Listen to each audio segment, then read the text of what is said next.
munsi twari turamutse dutereza amaso inyuma byashoboye kurangurwa mu mwaka uheze muri uyu mwaka w'amatora cyane tukaba rero twashimikiye kuri igikorwa kijanye n'ingeni ibinyamakuru byoba byarakoze mu gushikiriza amakuru n'ibiganiro bijanye n'ico kiringo c'amatora kuko nico gikorwa nyamukuru igihugu cyose cyarimwo naho hari ibindi bikorwa byariko birarangurwa.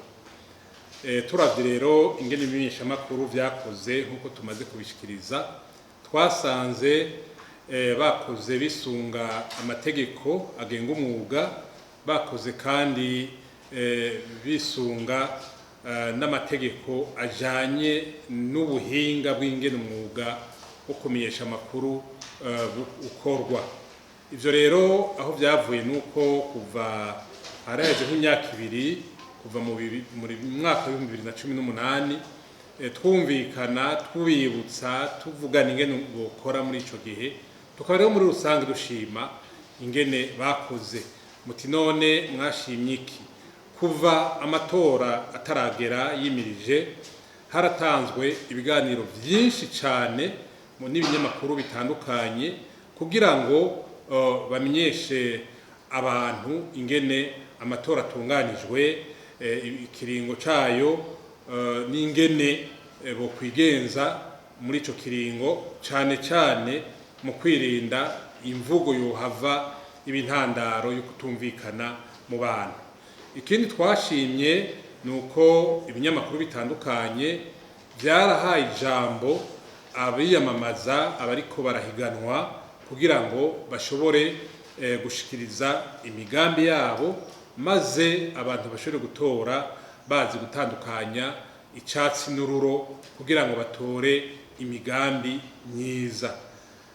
Ikindi twashimiye ibinyamakuru nuko vyemeye gukora bikorera mu runani, kuko tubiri tuvurana ubupfu.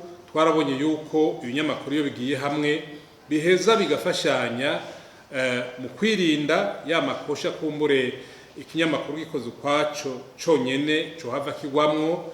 Byarafashanije kandi mu gushobora gukwira igihugu nka cose, bigaheza rero bigahanahana amakuru yatorokanijwe n'abanyamakuru batandukanye, maze n'ikinyamakuru kidafise abamenyesha amakuru bakwiye benshi kirashoboye kuronka amakuru avuye mu mihingo yose y'igihugu. N'ibindi rero bitari bike turavye n'ingene bagiye barafasha abantu amatora ariko aragenda bitagenda neza bakabivuga, maze inzego zibijejwe zigaheza zikahaseruka. Ahamvuga cyane nka rwego rujejwe gutunganya amatora arigo seni. Ivyo rero tukabishima ko byagenze neza, ariko rero ntihabuze utuntu duto twagiye turafatira ko dukebura, kuko no muri urwego rujejwe kwirekerana ibinyamakuru ari ikintu gishasha cyari cyakozwe kijanye no kurungika abakurikirana ibinyamakuru ingene biriko birakora mu ntara. Bakaba rero barakoranye umwanya wose n'abari bamenyesha amakuru bari barungiswe mu ntara kugira ngo igihe cyose habaye akantu katagenda neza kugira ngo bace bakeburana hakiri kare. Byagenze uko rero tukaba twarashoboye gukurikirana ingene imyamamazo yagenze, ingene integuro z'amatora zimeze, n'ingene amatora yagenze nyezina, n'ingene mbere n'ivyavuyemwo vyagenze. Ivyo byose byaramenyekanye bigenda neza biciye mu binyamakuru bitandukanye bikorera ngaha mu gihugu, tukaba tubishimira kuri ivyo byose. Mu byo twakoze uyu munsi habayemwo kandi kuraba aho wa mugambi wo gutanga ikarata ndanga mu menyeshamakuru ugeze. Tukaba twasanze uwo mugambi uriko uratera imbere bimwe bishimishije.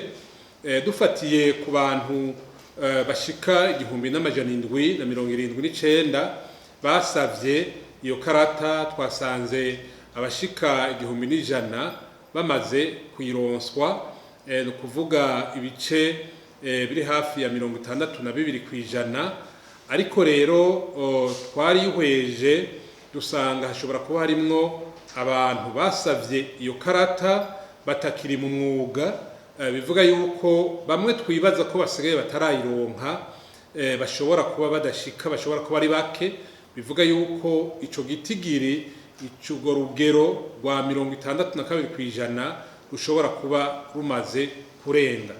Uko biri kose twarakoze ibishoboka byose nko mwabikurikiranye kugira ngo bose bashobore kuronka iyo karata. Ivyagoranye nuko umuntu wa mbere yari yahawe gutunganya ico gikorwa agihabwa n'abarongoye ibinyamakuru atashoboye kubikora neza nkuko twavyifuza, hanyuma rero ico gikorwa kikaba cavuye gihabwa wundi, uwo nawe tukaba dushima ingene ariko arakora, kikaba ari naco gituma mbere abamenyesha makuru bose bari bagenywe kugira baje gushikiriza ingene amatora ariko aragenda bashoboye kuronka izo karata ndangamenyesha makuru.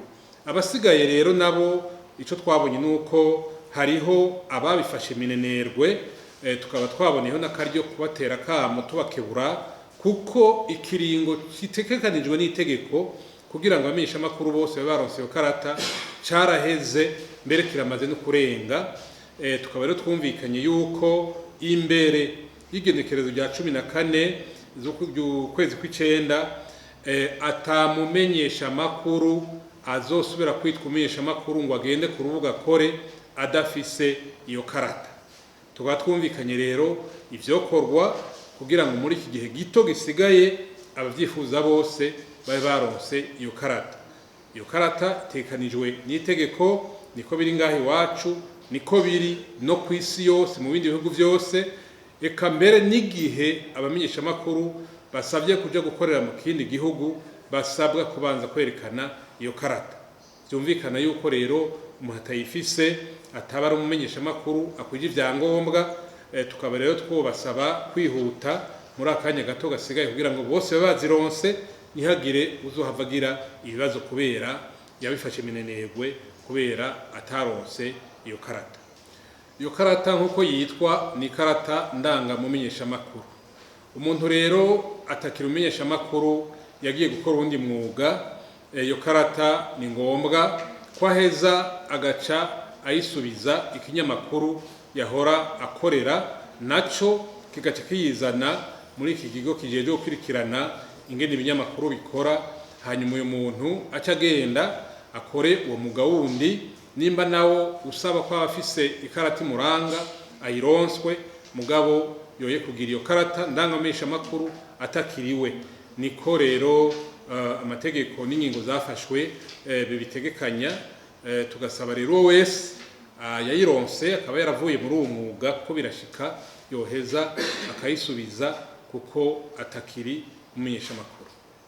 Gushika no munsi ibinyamakuru dufise ngaha mu Burundi birashika hafi 180, bivuga yuko umurundi wese akeneye kumenya amakuru aba mu gihugu ciwe canke no kwisi imbere afise ubushobozi bwo kuronka ingene ayo makuru ayaronka.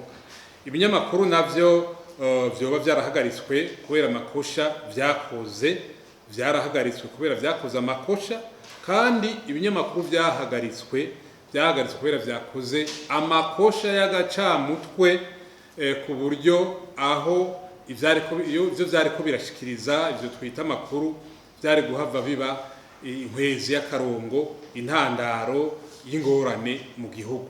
Sinumva rero igituma muguma mubigarukako mu gihe dufise ibinyamakuru bikwiye, mbere twovuga nuko ari vyinshi kuko ibinyamakuru bishika 180 mu gihugu kirimwo abantu bashika hafi miliyoni 12, twibaza ko bikwiye kugira ngo bitange amakuru akwiye. Ivyahagaritswe navyo kubera amakosha vyakoze kandi hafatiwe ku itegeko, ivyo vyarahagaritswe, itegeko nuko ibitegekanye.